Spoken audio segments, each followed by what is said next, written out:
يا سائل عن سر فكر متعبي، ما بين سحر العقل والرأي الصبي. الفلسفة عشق على نار الوعى، تسري كنجم فوق درب المتعب. أحببتها منذ ارتقى صوت السؤال، من أين جئت وما الزمان وما المآل. أحببت سقراطا يجادل باحث، والحق نور في كلامه السابح.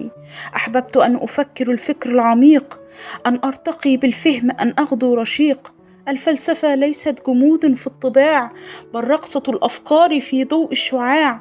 فامشي الهوينة في ضروب الحكمة، سترى الجمال يلوح في كل نبض فكرتي. حب الفلسفة هو انجذاب عميق نحو التأمل واكتشاف المعنى خلف ظاهر الأشياء.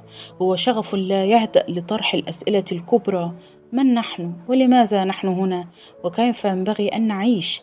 إنها ليست مجرد دراسة للمفكرين العظماء، بل رحلة يعيشها العقل في فضاءات التفكير الحر.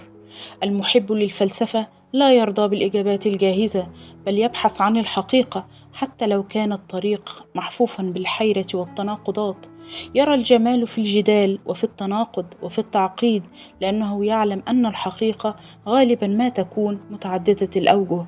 ببساطة، حب الفلسفة ليست رفاهية فكرية، بل هو طوق عميق لأن نفهم ذواتنا والعالم من حولنا على مستوى أعمق من المعتاد.